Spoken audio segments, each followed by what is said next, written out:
How's it going, everybody?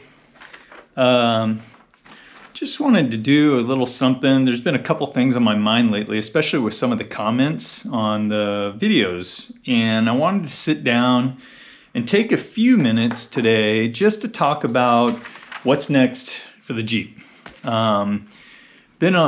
Doing a lot, man, we've done a lot. And I actually plan on doing a new video to do an update on all the things that we've done to the Jeep. I literally posted our JL Rubicon, our Overland build setup or whatever the heck the video was. It was literally almost exactly a year ago, to within a week or so, I think, when I posted that very first video. And we've since then clearly been overlanding a lot of camping and things like that with the dogs. And we've made some changes since we did that first build video. You may recall we changed the rack, we've changed the rear bumper. You've probably seen that recently. We've even gone so far as to try out rooftop tents recently. And so we've made some changes to the Jeep, and I'll do another video to go around and talk about what those changes are, why we made them and things. But today what I really want to do, I actually made some notes here, is talk about some things that are coming up that I'm going to actually do. And let me just start from the top. Some of these are actual maintenance things, and some of them you guys have commented on or asked questions about recently, and I want to touch on some of these things. So number one, I'm about to change the diff fluid. You may remember when I first set the Jeep up with the 38-inch tires, I did a re-gearing. I went from the stock, it came with 488s, this Jeep did, because it was the Extreme Recon package. But I re-geared that to 513s, which has worked out really well for us. I got my 8th gear back and things like that, but I need to do a diff fluid change. I recently had the Jeep in because I had free oil changes. And so I took it in and they checked the diff fluid, and the diff fluid on the front was like in the red zone. They were like, oh, this needs to be changed right away. It's black. But I told them I can do that myself. I didn't want to have the dealership do that. They're going to charge you. And I don't want to use the fluid they're going to put in it either. I want to use better diff fluid. I talked to the guy that did my re-gearing, and he told me what to use. So I'm going to do that myself. So I'll be changing the diff fluid, and I'll do a video walking you guys through that because I have to remove the skid plates and things. Something else that came up recently is the use of a Tazer. Now, when I first built the Jeep and we set it up and re-geared everything and the tires, I was using a Tazer at the time. Tazer Mini. Tazer JL Mini, I think is what they call it. But I had some people comment that, hey, you know, you may want to remove that if you take it into the dealership, because if they see it plugged in there, they could void your warranty or whatever. And so what I did was I removed the Tazer and I used an ODBI, I think it's called the ECRI device, to actually do the programming and then remove it. And it programs the computer and everything stays. But there's some things that I did recently within literally the last week, which was to remove the auxiliary battery and the start-stop function altogether. And to do that, I plugged the Tazer back in so it would recall the last known status. So I don't have to push that button all the time because I'm not using the auxiliary battery. I'm just using the main battery. I don't want that start-stop function hitting the main battery all the time. So I since reinstalled the Tazer so that it recalls that I don't want the auto start-stop function on, and I'll cover that in more detail as we go. But that's something else that I wanted to bring up. Another thing I want to talk about too is fenders. I've talked a lot in the past. I've mentioned it several times that we're going to do something different with the fenders, at least the inner fender liners. Now, I actually have a set of Metal Cloak inner fenders, and I also have a set of Metal Cloak tube fenders. But I also have a set of, this is going to be silly, and this is going to show you just how stupid I am. I also have a set of the Quake LED lights to replace these if I wanted to do the inner fender delete and use the Quake LED lights here. And a part of that is because I just couldn't make up my mind. Do I want to replace the whole fender with the tube fenders, which is fine, but I love my painted fenders. You know, I like the look of the painted fenders. And so I'm having a hard time letting them go. But one of the next jobs I'll be doing is that fender work to at least remove the ender fenders, and you'll have to stay tuned and see whether I go with the tube fenders or the Quake LEDs, but that's another one coming up, and I'll be making a video on that when I go through the change. That should be coming hopefully in just the next few weeks or so when I get that work done.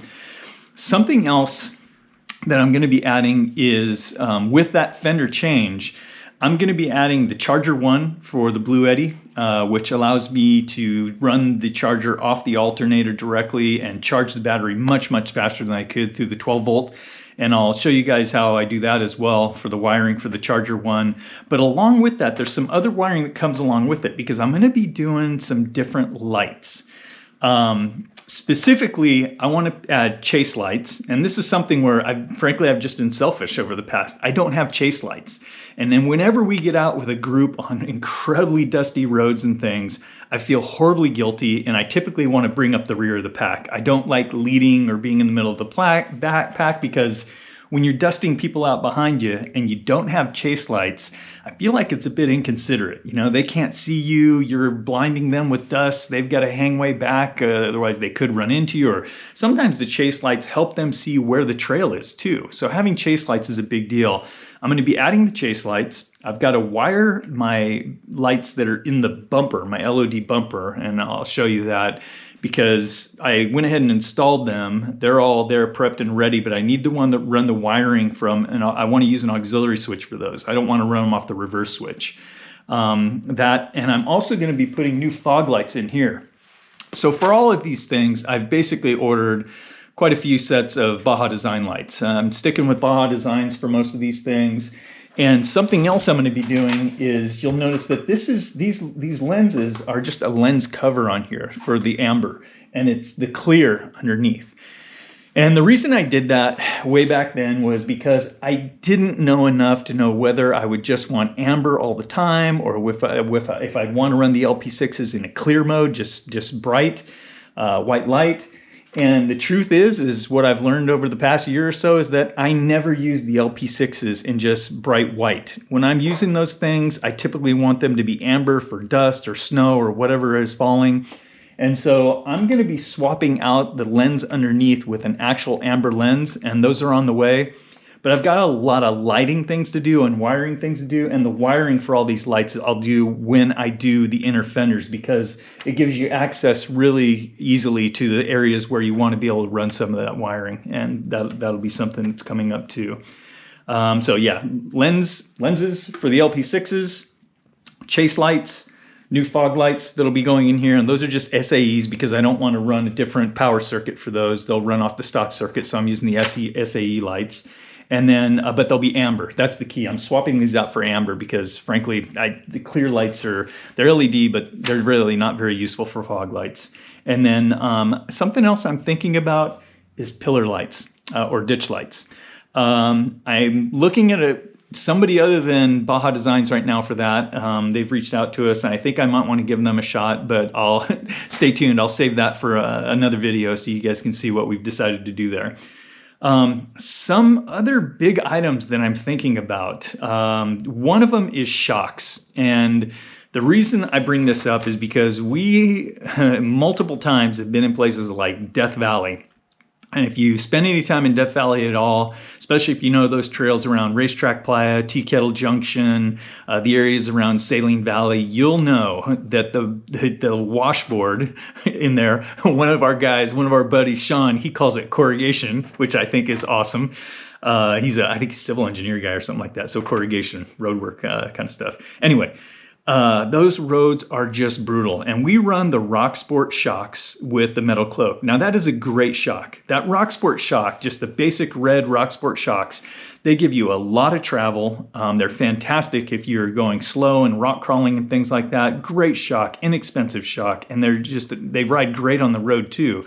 But once you hit that washboard, and some of those places, it wants to knock your teeth out, literally. And so I'm thinking about doing something with a remote reservoir and a bypass shock to improve that kind of a thing.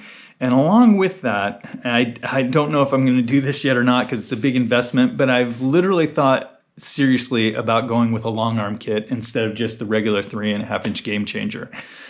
In fact, that was my original plan, was to go with a long arm kit, and the guys at Metal Cloak kind of talked me out of it and said, hey, look, try out the game changer. We think that's probably going to be best. But I don't think they knew exactly what I was going to be doing. I think they thought I was going to be doing mostly rock crawling in the Rubicon because it's here in our backyard with them all the time. And we're doing a lot of overlanding and things. So there's some changes coming here too, and stay tuned for that. Surely the shocks, the long arm kit, I'm not sure about. And then a couple of other things I wanted to talk about was a diesel heater build. I cannot find for the life of me a diesel heater that checks all of the boxes. And there are some good ones out there. The Planner diesel heaters, we've been using a Viva forever and we get by with it, but it's pretty clunky. And it works for us, but it's not perfect and it's not ideal. And it boils down to everything such as, where do you want to put the diesel heater when you're using it? How are you going to transport it? Where are you going to put it when you transport it? It's all of these things. It's not just the operation of the diesel heater and how can I put it in a place where I don't have to have a vent hose that's, 16 feet long and things like that. Something that's a little more dialed in for how we're using it with the tent we have and things like that.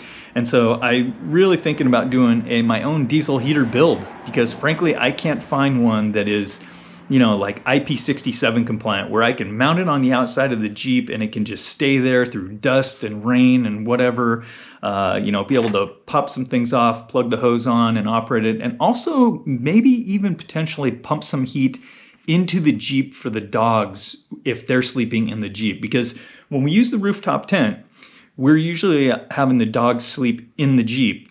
When we're in a ground tent, the dogs just sleep with us in the Gazelle, which is fantastic. That thing's the Taj Mahal. But when we're using a rooftop tent, the dogs are in there and we throw a bunch of blankets in there. They have their coats and frankly, I think they're fine. We've been in snow, 20-degree weather, very cold weather, and I let them out in the morning. The Jeep is actually warm in there because of their body heat. They're literally heating it up in there and steaming it up. But my wife kind of wants to run some heat in there. She wanted to put an electric blanket in there. But that means pulling power from the Blue Eddy to power that blanket, which runs the battery down at night. And I thought, wouldn't it be easier just to put a Y on the vent hose coming off the diesel heater, run one into the Jeep, run one into the tent, and we heat both at the same time. I think that might be a better solution. So that's something else that's coming up in the future. And I'm also thinking about solar on top of the rooftop tent for the Blue Eddy as well. But I don't know what I want to do there yet. It's kind of a permanent solution unless you mount a solar panel on racks, which I'm not really fond of. I'd rather use one of those adhesive, nice solar panels. And I've seen some nice ones that can give you up to 200 watts of solar power. If you guys have any advice on some of that, be sure to comment down in the comments and let me know what you think about solar on the rooftop tent. I know some people do it. But if we're going to have the rooftop tent up there, we might as well take advantage of that big surface and see if we can't use it to generate power on some of our overlanding trips too. And then, of course, racks on top of the rooftop tent because we'd like to be able to do some things. I'd like to be able to carry my fly rod up there, some other things that we might want to put up on top of the rooftop tent. So we may still put a set of racks on top of the rooftop tent. But anyway, these were just things off the top of my head. I wanted to do some kind of a workshop Wednesday, but work has been really busy lately and I haven't been able to actually do some of these things. And some of these topics come up in the comments you guys make on the channel, which is something I wanted to kind of touch on to let you guys know I'm listening, and some of your feedback is really cool. I had somebody, I'll give you an example. Somebody mentioned airbags to me for the rear to help the squat that I have. You may know if you follow the channel, I went from the 3.5-inch spring in the rear. I loaded up for overlanding and it was squatting, so I went to the 4.5-inch spring and it helped, but it's still squatting a little bit. And I've had some people say, go to the 5.5-inch spring, but I also had somebody mention airbags in the rear. And I reached back to that person and said, hey, that's an interesting idea. Did you have any impact to your articulation in the rear with rock crawling and things like that? Did it affect anything else? And they said no. So I'm going to take a good hard look at airbags in the back. That may be an option for me too. But again, these were just things that I have been milling around in my head for the past, I don't know, weeks, and I want to share those with you. And if you have ideas about some of the things I just mentioned, or comments, you know, hey, don't do that, do this instead, be sure to put it down in the comments. I like hearing from you guys on some of this stuff. I certainly don't know everything. I learn a lot, you know, just out there doing it. And I have experiences that make me want to try other things. But I thought this would be a good little video for you guys to stir the pot and get some juices flowing, in my brain at least. Anyway, thanks for watching, you guys. Be sure to like and subscribe, and we'll see you in the next video.